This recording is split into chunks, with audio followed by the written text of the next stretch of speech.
বিজয় নিয়ে এসেছে 2026-এ সুষ্ঠু অবাধ নিরপেক্ষ লেভেল প্লেইং ফিল্ডের নির্বাচনের মাধ্যমে চূড়ান্ত বিজয় আমরা অর্জন করব ইনশাআল্লাহ।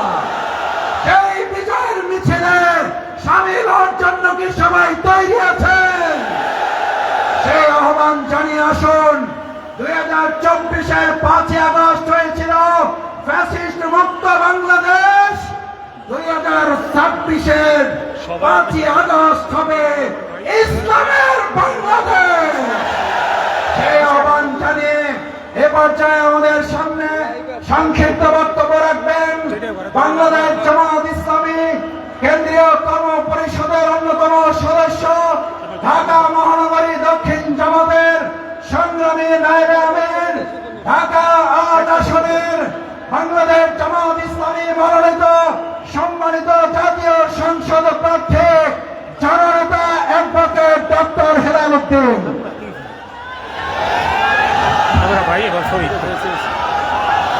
আউযু বিল্লাহি মিনাশ শাইতানির রাজিম। বিসমিল্লাহির রহমানির রহিম।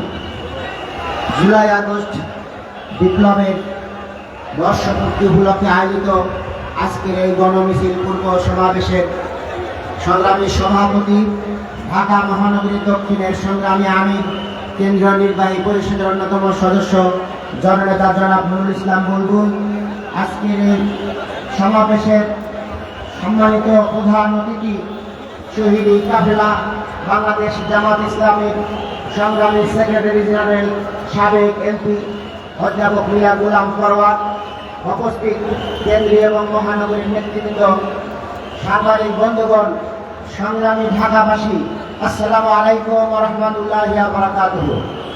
সংগ্রামী ভাই এবং বন্ধুগণ, জুলাই আগস্ট বিপ্লবের 1 বছর পূর্তি হলো। জনগণের সেই আকাঙ্ক্ষা কতটুকু বাস্তবায়ন হয়েছে সেইটা এখন আমাদের জিজ্ঞাসার ব্যাপার। আমরা যে দাবিগুলো নিয়ে এই আন্দোলন করেছিলাম, উই ওয়ান্ট জাস্টিস, আমাদের সেই কতটুকু জাস্টিস প্রতিষ্ঠা হলো? আমরা যে আন্দোলন করতে গিয়ে জীবন দিয়েছি, রক্ত দিয়েছি, সেই আন্দোলনের কতটুকু আমরা স্বীকৃতি পেলাম? আজকে সরকারের পক্ষ থেকে জুলাই সনদ ঘোষণা করা হবে, কিন্তু এই শুধু ঘোষণার মধ্যে সীমাবদ্ধ থাকলে এর কোনো লাভ হবে না। আমরা জানি 90-এর গণ অভ্যুত্থানের পরে 3 দলের রূপরেখা এবং জামাত ইসলামীর একটি ঘোষণা স্বাক্ষর করা হয়েছিল। সেই ঘোষণা কোনো কাজে আসে নাই পরবর্তী সরকার।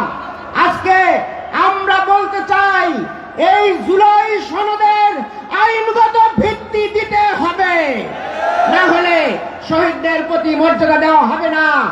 আমরা বলবো, এই জুলাই সনদ যদি আইনে না আসে, তাহলে বাংলাদেশ জামাত ইসলামী ঘরে ফিরে যাবে না। সংগ্রামী ভাই এবং বন্ধুগণ, এই 1 বছরের মধ্যেই আজকে বিভিন্ন দল বিভিন্ন ধরনের কথা বলছে। তারা ওই স্বৈরাচারের সুরে কথা বলছে। তারা বলছে জুলাই আগস্ট বিপ্লবের পরে দক্ষিণ পন্থার আবির্ভাব হচ্ছে। এই কথা ছিল ফ্যাসিস্ট হাসিনার কথা। আজকে আমাদেরকে ইসলামপন্থীদেরকে ভয় দেখানো হচ্ছে।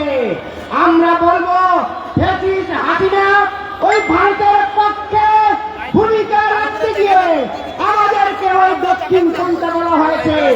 আগামী দিনে যারা ওই ভারতের সুরে কথা বলছেন, তাদেরকে বলবো, আগামী দিনে আরেকটি যুদ্ধ হবে। সেই যুদ্ধ হবে চাঁদাবাজের বিরুদ্ধে যুদ্ধ। আগামী দিনে আরেকটি যুদ্ধ হবে। সেই যুদ্ধ হবে দুর্নীতির বিরুদ্ধে যুদ্ধ। সেই সকল যুদ্ধে অংশগ্রহণের উদাত্ত আহ্বান জানিয়ে আমার বক্তব্য এখানে শেষ করছি। আল্লাহ হাফেজ। বাংলাদেশ জিন্দাবাদ। বাংলাদেশ জামাত ইসলামী জিন্দাবাদ। সংগ্রামী ভাই এবং বন্ধুগণ, বাংলাদেশ জামাত ইসলামী ঢাকা মহানগরী দক্ষিণ কর্তৃক আয়োজিত আজকের এই সমাবেশ এবং